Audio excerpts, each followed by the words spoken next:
여러분, 안녕하세요. 오늘은 정말 특별한 이야기를 들려드리려고 합니다.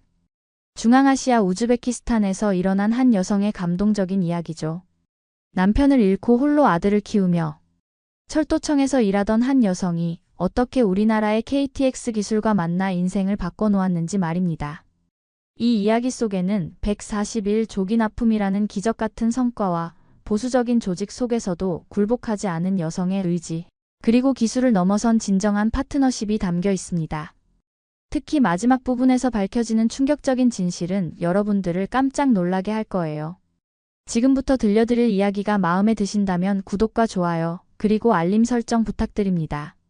그럼 지금부터 시작해보겠습니다.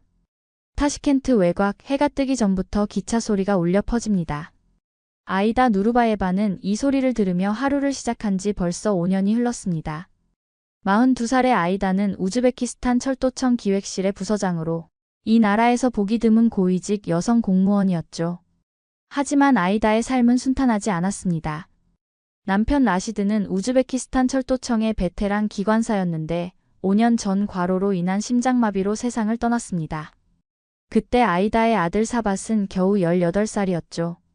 가장을 잃은 모자는 서로만을 의지하며 힘겨운 나날을 보내야 했습니다. 남편이 세상을 떠난 후 아이다는 철도청에서 일하며 아들을 혼자 키웠습니다.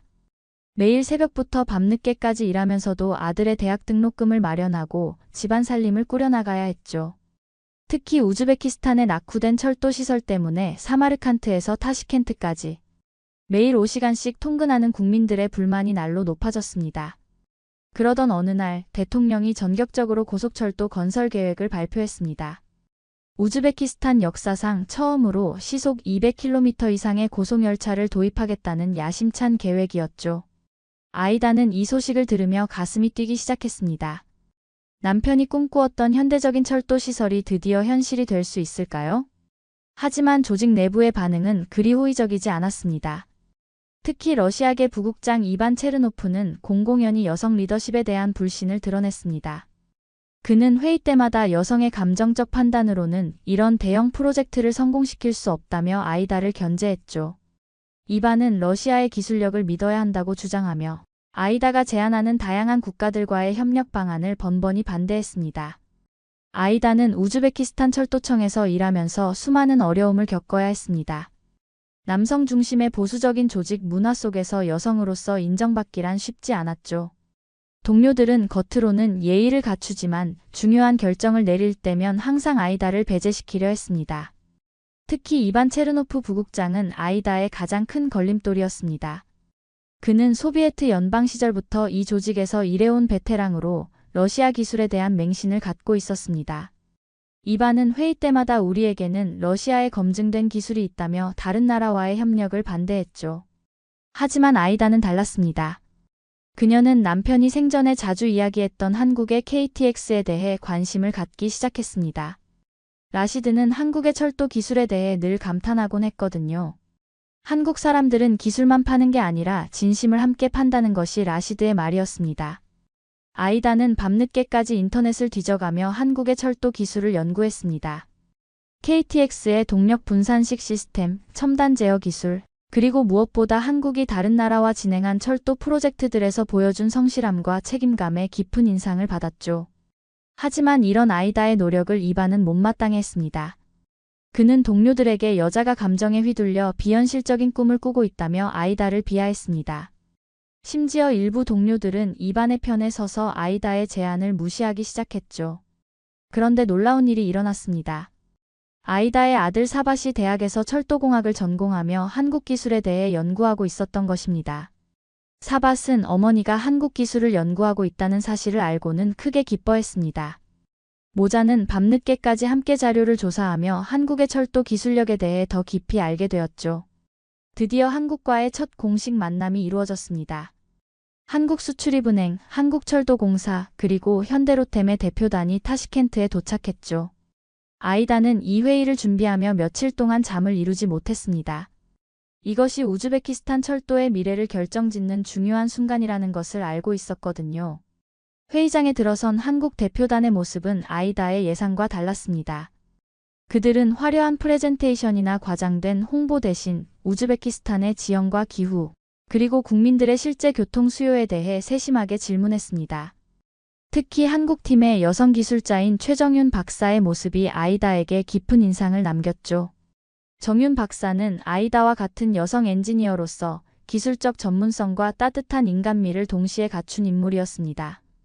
그녀는 기술은 사람을 위해 존재하는 것이라며 우즈베키스탄 국민들의 삶의 질 향상에 진정으로 기여하고 싶다는 의지를 보였습니다. 하지만 내부 회의에서는 여전히 반대 목소리가 거셌습니다.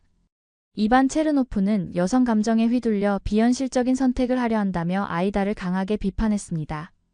그는 러시아의 기술력과 경험을 강조하며 한국과의 협력을 반대했죠. 그런데 그 회의에서 뜻밖의 일이 일어났습니다. 아이다의 아들 사밧이 인턴 자격으로 회의에 참석했는데 그가 갑자기 발언을 요청한 것입니다. 사밧은 떨리는 목소리로 제가 대학에서 연구한 결과 한국의 동력 분산식 시스템이 우즈베키스탄의 지형과 기후에 가장 적합하다고 판단됩니다. 라고 말했습니다. 젊은 엔지니어의 객관적이고 논리적인 발언에 회의실 분위기가 바뀌기 시작했습니다. 사밧은 계속해서 한국 기술의 장점들을 구체적인 데이터와 함께 설명했죠. 아이다는 아들의 당당한 모습을 보며 가슴이 뜨거워졌습니다. 동시에 이반의 얼굴이 점점 굳어지는 것을 느낄 수 있었습니다. 한국 기술진들의 세심한 현장 조사가 시작되었습니다. 그들은 우즈베키스탄의 까다로운 조건들을 하나하나 꼼꼼히 분석했죠. 사막 지형의 모래바람, 여름철 50도를 넘나드는 극한의 더위, 기존 철도의 관계 규격, 그리고 낮은 승강장 높이까지 모든 것을 고려했습니다. 아이다는 한국 기술진들과 함께 현장을 다니며 그들의 진정성을 직접 느꼈습니다. 그들은 단순히 기술을 파는 것이 아니라 우즈베키스탄 국민들의 삶을 정말로 개선하고 싶어 했습니다. 특히 최정윤 박사와의 대화를 통해 아이다는 큰 감동을 받았죠. 정윤 박사는 아이다에게 저도 남성 중심의 엔지니어링 분야에서 일하며 많은 어려움을 겪었습니다. 하지만 포기하지 않고 여기까지 왔죠. 아이다 부서장님의 의지와 열정이 이 프로젝트를 성공으로 이끌 것이라고 확신합니다. 라고 말했습니다. 두 여성은 밤늦게까지 기술적 세부 사항들을 논의하며 깊은 우정을 쌓아갔습니다. 정윤 박사는 한국의 KTX 2세대 기술의 우수성을 구체적으로 설명해 주었죠.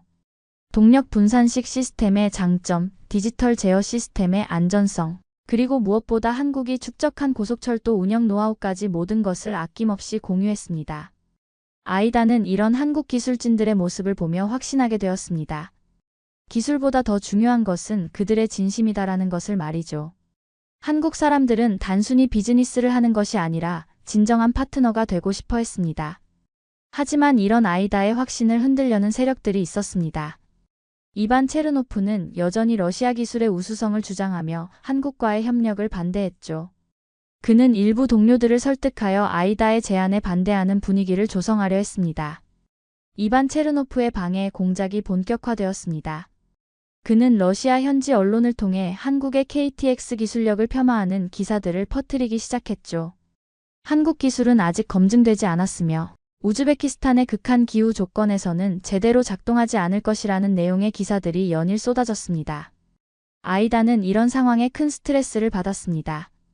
조직 내부에서도 이반의 영향력 때문에 한국과의 협력에 대한 회의적인 목소리들이 높아졌죠. 일부 동료들은 아이다에게 너무 성급한 판단을 하는 것 아니냐며 우려를 표했습니다. 하지만 그때 놀라운 소식이 전해졌습니다. 현대로템에서 KTX 2세대 차량의 141조기 납품에 성공했다는 것이었죠. 원래 계획보다 무려 넉 달이나 앞당겨진 것입니다. 이는 한국의 기술력과 제조 능력을 보여주는 확실한 증거였습니다. 아이다는 이 소식을 듣고 큰 감동을 받았습니다.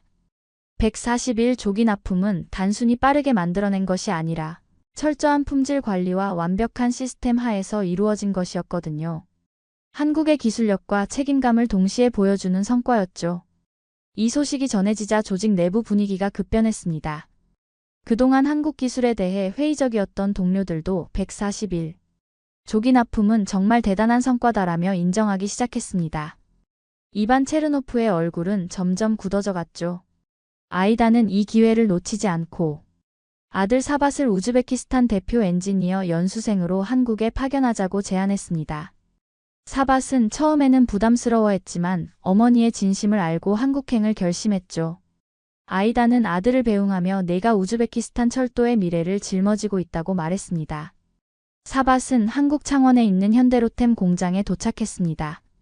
그곳에서 그는 평생 잊지 못할 경험을 하게 되었죠. KTX 2세대 차량이 만들어지는 과정을 직접 눈으로 보며 한국의 기술력이 얼마나 대단한지 실감했습니다. 특히 사밧은 한국의 디지털 품질 관리 시스템에 깊은 인상을 받았습니다. 모든 부품과 공정이 컴퓨터로 관리되고 인공지능이 품질을 실시간으로 모니터링하는 시스템이었죠. 또한 KTCS의 제어 기술의 정교함과 안전성에도 놀라움을 금치 못했습니다. 최정윤 박사는 사밧의 멘토가 되어 한국의 철도 기술을 체계적으로 가르쳐 주었습니다. 그녀는 사밧에게 기술보다 더 중요한 것은 책임감이다.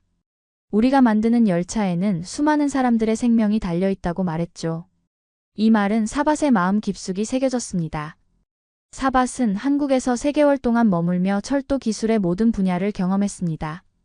차량 제작뿐만 아니라 신호 시스템, 운행 관리, 안전 점검까지 모든 과정을 직접 보고 배웠죠. 또한 한국의 다른 엔지니어들과 함께 일하며 팀워크의 중요성도 깨달았습니다. 특히 사밧은 한국 엔지니어들의 완벽주의에 감탄했습니다. 그들은 작은 결함도 그냥 넘어가지 않고 완벽할 때까지 계속해서 개선하고 또 개선했죠. 이런 태도가 141조기 납품을 가능하게 한 원동력이었습니다. 한국에서의 경험을 통해 사밧은 큰 성장을 이루었습니다. 단순히 기술을 배운 것이 아니라 엔지니어로서의 사명감과 책임감을 깨달았죠. 그는 매주 어머니 아이다에게 연수 보고서를 보내며 한국에서 배운 내용들을 자세히 전달했습니다. 사밧이 한국에서 연수를 받고 있는 동안 우즈베키스탄에서는 최종 계약을 앞둔 치열한 경쟁이 벌어지고 있었습니다. 대통령 주재 하에 열릴 계약식을 하루 앞둔 상황에서 이반 체르노프가 마지막 승부수를 던진 것입니다. 이반은 러시아 정부의 특별 조건을 들고 나왔습니다. 러시아가 더 유리한 금융 조건과 기술 이전 약속을 제시했다는 것이었죠. 그는 검증된 러시아 기술을 버리고 불확실한 한국 기술을 선택하는 것은 국가적 손실이라며 강하게 주장했습니다. 회의실 분위기는 순식간에 긴장감으로 가득 찼습니다. 일부 동료들은 이반의 주장에 흔들리기 시작했죠. 러시아와의 오랜 협력 관계를 고려할 때 안전한 선택일 수도 있다는 생각이 들었기 때문입니다. 하지만 아이다는 흔들리지 않았습니다. 그녀는 사밧이 한국에서 보내온 연수 보고서들을 하나하나 읽어가며 한국 기술의 우수성을 구체적으로 설명했습니다. 특히 141조기 납품 성과와 디지털 품질 관리 시스템, 그리고 한국 엔지니어들의 완벽주의 정신을 강조했죠. 동료 여러분, 우리가 선택해야 하는 것은 단순히 기술이 아닙니다.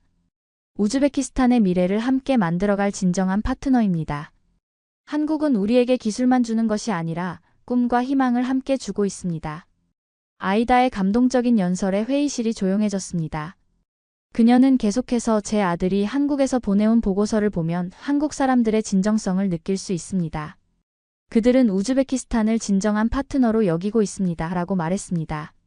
마침내 대통령 주재 계약식이 열렸습니다. 대통령은 양측의 제안을 모두 검토한 후 역사적인 결정을 내렸습니다. 우리는 기술뿐만 아니라 진심을 사겠습니다. 한국과 함께 우즈베키스탄의 새로운 미래를 열어가겠습니다. 2027년 3월 드디어 우즈베키스탄 최초의 고속철도 개통식이 열렸습니다. 타시켄트에서 사마르칸트까지를 2시간 만에 연결하는 꿈같은 일이 현실이 된 것입니다. 개통식장에는 수많은 시민들이 모여 환호했죠. 아이다는 환하게 웃으며 개통식에 참석했습니다. 그녀 옆에는 한국에서 연수를 마치고 돌아온 아들 사밧이 서 있었죠. 사밧은 이제 우즈베키스탄 철도청의 핵심 기술자로 성장해 있었습니다. 첫 번째 고속열차가 역에 들어오자 시민들의 환호성이 터져나왔습니다. 세련된 디자인과 첨단 기술이 집약된 열차는 마치 미래에서 온 것 같았죠. 아이다는 이 모습을 보며 남편 라시드를 떠올렸습니다. 당신이 꿈꾸던 현대적인 철도가 드디어 현실이 되었어요. 하지만 진짜 감동은 그 다음에 있었습니다. 개통식이 끝나고 아이다와 사밧이 첫 번째 승객으로 열차에 올랐을 때 놀라운 사실이 밝혀졌습니다. 이 열차의 운전사가 바로 한국에서 연수를 받고 돌아온 우즈베키스탄의 젊은 여성 기관사였던 것입니다. 안녕하세요. 저는 이 열차를 운전할 마리나입니다. 아이다 부서장님 덕분에 이 꿈 같은 일이 가능해졌습니다. 젊은 여성 기관사의 인사에 아이다는 눈물을 흘렸습니다. 자신이 뚫어낸 길을 따라 더 많은 여성들이 꿈을 이루고 있었던 것입니다. 열차가 출발하자 창밖으로 우즈베키스탄의 아름다운 풍경이 빠르게 지나갔습니다. 아이다는 창가에 앉아 조용히 말했습니다. 이 열차는 철길이 아니라 우리의 미래를 연결하고 있습니다. 한국이 우리에게 준 것은 속도가 아니라 가능성이었습니다. 사밧은 어머니의 손을 잡으며 어머니, 이 모든 것이 어머니의 용기와 믿음 덕분입니다. 아버지도 하늘에서 자랑스러워하고 계실 거예요 라고 말했습니다. 모자는 서로를 바라보며 환하게 웃었죠. 열차는 시속 200km의 속도로 달리며 우즈베키스탄 국민들에게 새로운 희망을 선사했습니다. 한국과 우즈베키스탄 간의 진정한 파트너십이 만들어낸 기적이었습니다. 그리고 이 모든 것의 시작에는 포기하지 않은 한 여성의 용기가 있었습니다. 여러분, 혹시 일본 젊은이들이 한글로 카톡을 주고받는다는 사실을 알고 계십니까? 도쿄 시부야 거리에서 한국어 간판이 일본어보다 많아졌다는 놀라운 변화 말입니다. 오늘은 한 일본 대학원생이 발견한 충격적인 진실을 전해드리겠습니다. 바로 일본 젊은 세대가 왜 복잡한 한자를 버리고 한글에 빠져들고 있는지, 그리고 이것이 우리나라에게 어떤 의미인지 말이죠. 도쿄대학교 언어학과에서 벌어진 한 편의 드라마 같은 실화를 통해 한글의 놀라운 힘을 확인해 보세요. 이 영상이 도움이 되셨다면 구독과 좋아요, 그리고 알림 설정 부탁드립니다. 도쿄대학교 문과대학 세미나실, 오후 2시. 25세 대학원생 아카리가 떨리는 손으로 발표 자료를 정리하고 있었습니다. 오늘은 석사 논문 중간 발표 날이었죠. 아카리의 연구 주제는 다소 독특했습니다. 바로 한글의 디지털 입력 효율성에 관한 연구였어요. 교수진들이 하나둘 자리에 앉기 시작했습니다. 야마다 박사를 비롯한 원로 교수들의 표정은 이미 회의적이었어요. 아카리가 발표를 시작하자마자 한 교수가 코웃음을 쳤습니다. 한글이 일본어보다 우수하다고요? 그런 건 유튜버들이나 떠드는 이야기 아닌가요? 또 다른 교수가 거들었습니다. 아카리 학생, 우리는 진지한 학문을 하는 곳입니다. 인터넷에 떠도는 근거 없는 주장을 논문 주제로 삼는 건 부적절하죠. 아카리의 얼굴이 빨갛게 달아올랐습니다. 하지만 포기할 수 없었어요. 지난 6개월 동안 한국 웹툰 번역 아르바이트를 하면서 직접 체험한 것들이 있었거든요. 한글로 타이핑할 때와 일본어로 할 때의 속도 차이, 그리고 정확성의 차이를 몸소 느꼈던 겁니다. 교수님들, 저는 단순한 추측이 아니라 실제 데이터를 바탕으로 연구하고 있습니다. 아카리가 용기를 내어 말했습니다. 한글의 자음과 모음 조합 방식이 디지털 환경에서 얼마나 효율적인지 실험을 통해 증명하고 싶습니다. 야마다 박사가 안경을 벗으며 차갑게 말했습니다. 젊은 친구, 일본어는 수천 년의 역사와 전통을 가진 언어입니다. 한글 따위와 비교할 대상이 아니에요. 논문 주제를 다시 정하는 게 좋겠군요. 아카리는 그 순간 무력감을 느꼈습니다. 하지만 마음 한편으로는 더욱 강한 의지가 생겨났어요. 자신이 발견한 진실을 반드시 증명해 보이고 싶다는 열망이 말이죠. 발표 실패 후 며칠이 지났습니다. 아카리는 평소처럼 한국 웹툰 번역 아르바이트를 하고 있었어요. 한국어를 한글로 타이핑하고 그것을 일본어로 번역하는 작업이었죠. 작업을 하면서 아카리는 매번 놀라곤 했습니다. 한글로 입력할 때는 생각의 속도를 따라갈 수 있는데 일본어로 바꾸는 순간 손가락이 버벅거렸거든요. 특히 히라가나, 가타카나, 한자를 번갈아 사용해야 하는 일본어의 복잡함은 디지털 시대의 명백한 단점이었습니다. 한글은 자음 14개, 모음 10개로 모든 소리를 표현할 수 있지만 일본어는 상황에 따라 다른 문자 체계를 선택해야 했어요. 그때 아카리의 휴대폰에 메시지가 왔습니다. 대학 동기인 유키였어요. 아카리야, 요즘 친구들이 한국어로 카톡 많이 하더라. 나도 배워볼까 생각 중이야. 이런 현상은 유키만의 이야기가 아니었습니다. 아카리 주변의 20대 친구들 상당수가 한국 드라마나 음악을 통해 한글을 접하고 실제로 일상 대화에서 사용하기 시작했거든요. 특히 감정 표현이나 빠른 메시지를 보낼 때는 한글이 훨씬 편리하다고들 했습니다. 아카리는 이런 현상의 이유를 정확히 알고 있었어요. 한글의 과학적 구조 때문이었죠. 세종대왕이 창제한 한글은 소리와 글자가 1:1 대응하는 표음 문자입니다. 반면 일본어의 한자는 하나의 한자에 여러 개의 음과 뜻이 있어서 문맥에 따라 다르게 읽어야 했어요. 디지털 기기에서 한글은 단 24개의 기본 문자로 모든 한국어를 표현할 수 있지만 일본어는 히라가나 46자, 가타카나 46자, 그리고 수천 개의 한자를 조합해서 사용해야 했습니다. 입력 효율성에서 비교가 될 수 없었죠.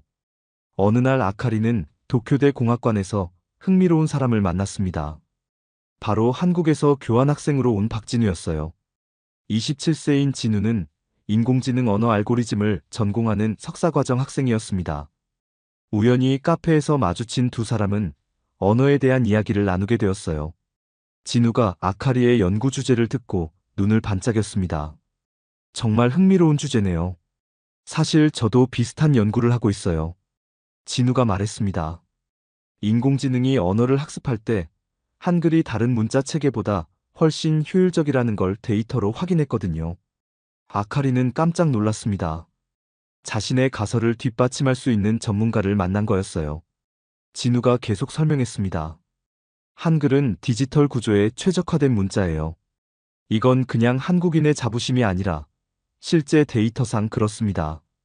인공지능이 한글을 학습하는 속도가 일본어나 중국어보다 3배 이상 빠르다는 연구 결과도 있어요. 두 사람은 그날부터 함께 연구하기로 했습니다. 진우는 기술적인 부분을, 아카리는 언어학적 분석을 담당하기로 했죠. 이들의 협업은 단순한 학술적 관심을 넘어서 서로에 대한 특별한 감정으로 발전하고 있었습니다. 진우가 보여준 실험 결과는 놀라웠어요. 같은 내용을 한글, 일본어, 영어로 입력하는 속도를 비교했을 때 한글이 압도적으로 빨랐습니다.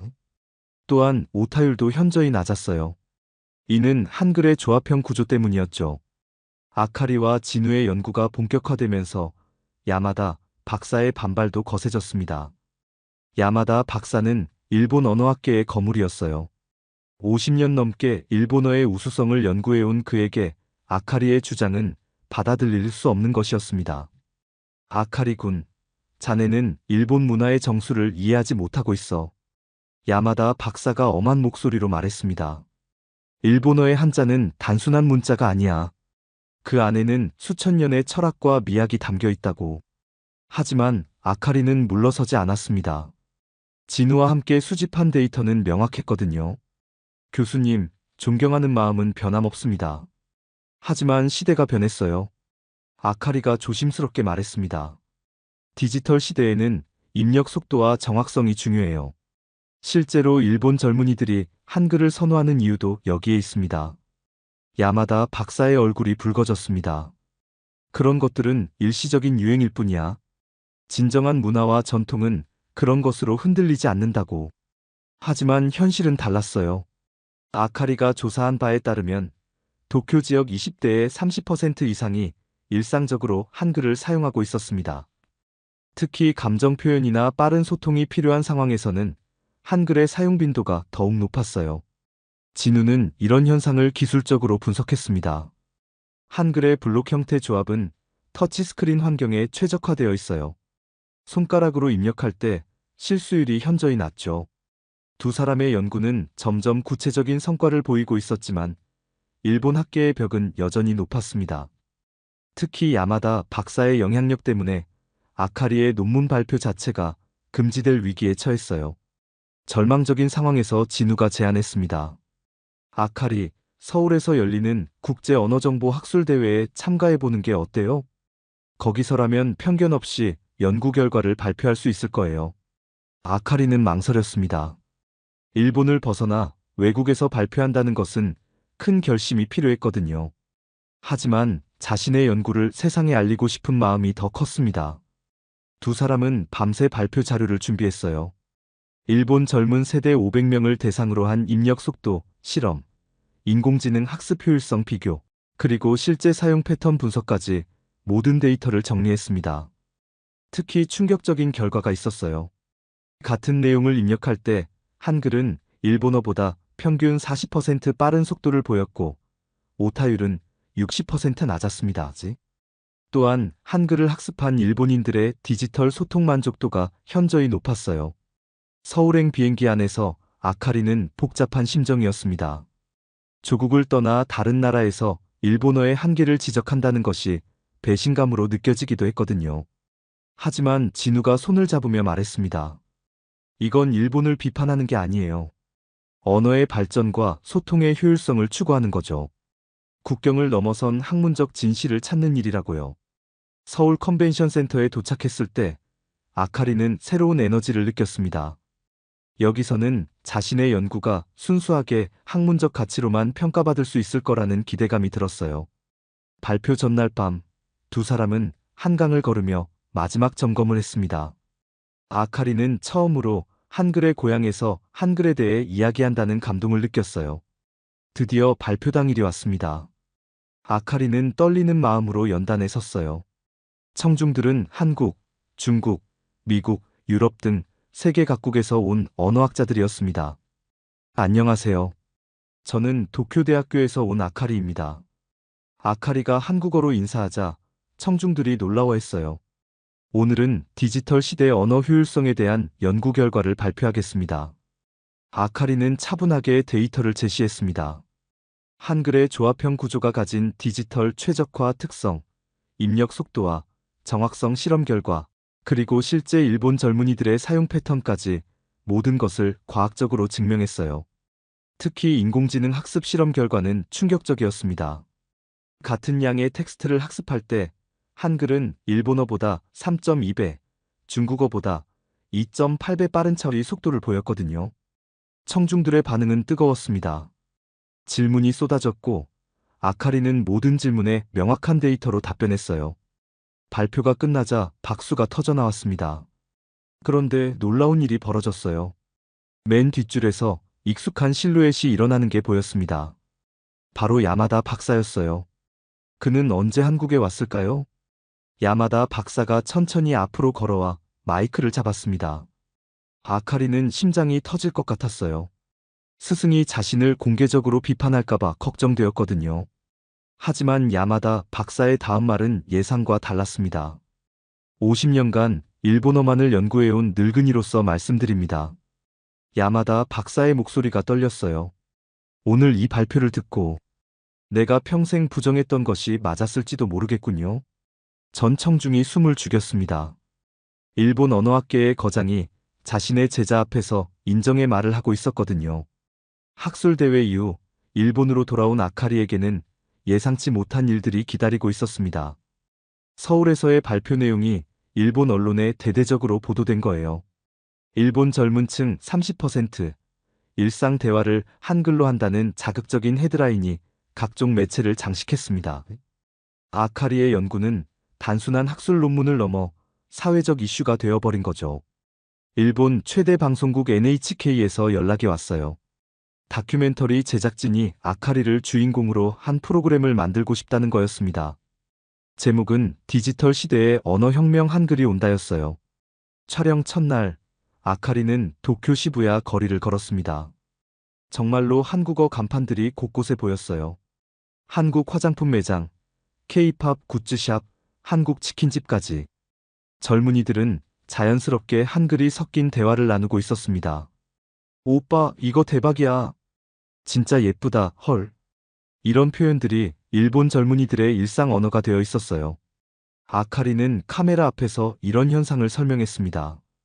한글은 표현의 자유로움과 감정 전달력이 뛰어나요. 특히 인터넷과 모바일 환경에서는 더욱 그렇죠. 방송이 나간 후 반응은 폭발적이었습니다. 찬성하는 사람들은 아카리를 미래를 본 성각자라고 불렀어요. 반대하는 사람들은 일본 문화를 배신한 매국노라고 비난했습니다. 하지만 가장 중요한 건 실제 변화였어요. 아카리의 연구 이후 일본 내 한글 학습자가 급증했습니다. 특히 20대와 30대 사이에서는 한글이 거의 필수 소양이 되어가고 있었어요. 진우와 아카리는 이런 변화를 보며 더 큰 프로젝트를 구상했습니다. 바로 한국어와 일본어 간의 완벽한 번역 시스템을 만드는 것이었어요. 1년 후 아카리는 완전히 다른 사람이 되어 있었습니다.